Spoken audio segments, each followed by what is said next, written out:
सच्ची गुरु भक्ति अंतरंग का विषय है, अंतर मन से होती है। तो वहाँ अगर हम कुछ दिन नहीं बोलते या कुछ दिन दरबार नहीं जाते या कुछ सत्संग जॉइन नहीं करते, तो उ गुरु को विश्वास होना चाहिए कि ये मेरे है मतलब ऐसे अंतर से। तो वो बाहर से नहीं जुड़ते तो उनको भरोसा नहीं उठता तो ऐसा है, आप बाहर से कुछ भी कर लो, वो इतना प्रभावशाली नहीं होता है। अगर वो सद्गुरु हैं, तो आपके भीतर की भावनाओं को समझते हैं। आप क्यों नहीं उनके संपर्क में आए या क्या वजह है या क्या कारण है, तो कुछ छुपाने की ज़रूरत नहीं है। आभास बड़ी सरलता से हो जाता है। गुरु जो है, मैं सद्गुरु की बात कर रहा हूँ, सांसारिक गुरु की बात नहीं कर रहा। जो सद्गुरु होता है, वो आपकी चेतना के संपर्क में रहता है। चेतना मतलब आपकी आंतरिक भावनाओं के संपर्क में रहता है। आप बाहर से कुछ भी कर लो, उसका प्रभाव उन पे नहीं पड़ता।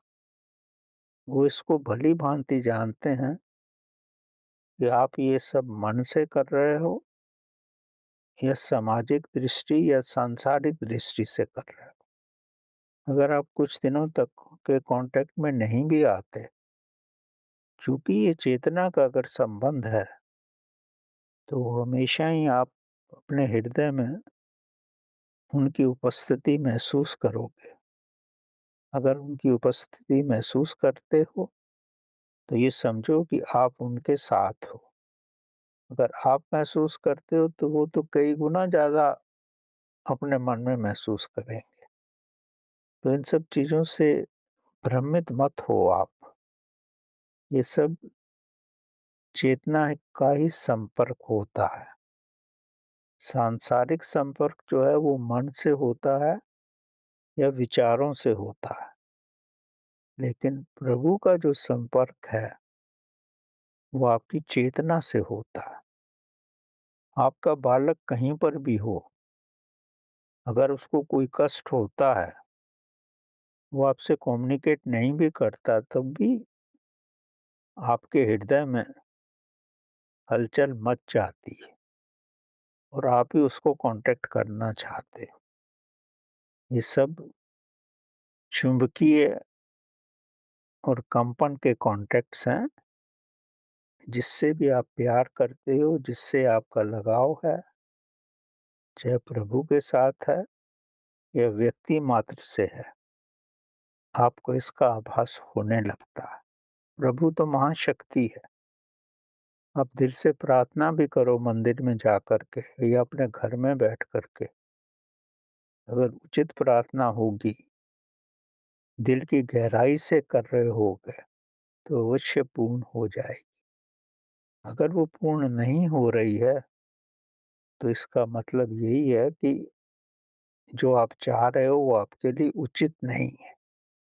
तो अगर आपको प्रभु के प्रति श्रद्धा भक्ति है, तो आपके मन में ये आ जाएगा, प्रभु समझते हैं ये मेरे लिए उचित नहीं है, इसलिए पूर्ण नहीं कर पा रहा है।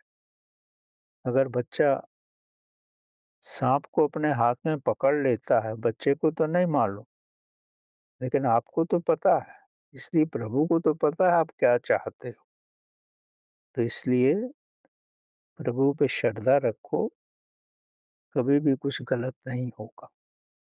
प्रभु वही पूर्ण करेगा जो आपके लिए उचित है। मैं एक छोटी-सी कथा आपको सुना सकता हूँ। एक राजा थे और एक मंत्री थे।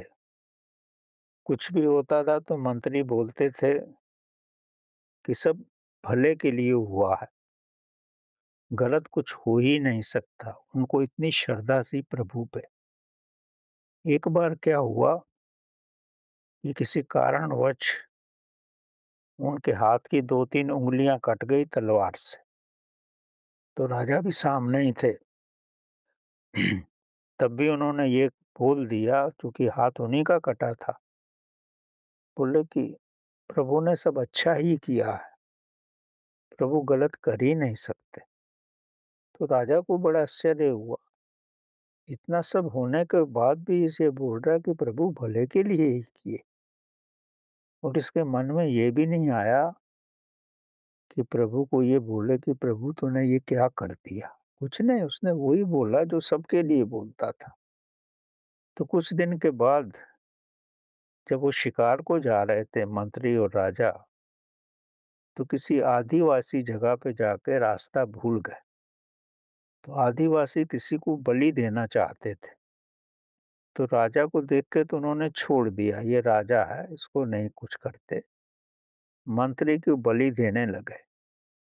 मंत्री के वस्त्र उतारे बलि देने के लिए, और जैसे ही मंत्री का हाथ देखे तो उसमें तो 3-4 उँगलियाँ कटी हुई थी। तो वहाँ के जो मुखिया थे, बोलते ये तो भई ये त इसका तो शरीर भंग है, शरीर भंग को तो हम बलि दे ही नहीं सकते, और उसको छोड़ दिया गया। तब मंत्री ने बोला कि प्रभु जो करता है भले के लिए ही करता है। अगर मेरी 3 उँगलियाँ ना कटी होती तो आज मेरा सर ही नहीं होता। तो ये रख समझो, प्रभु जो करता अच्छे के लिए ही करता।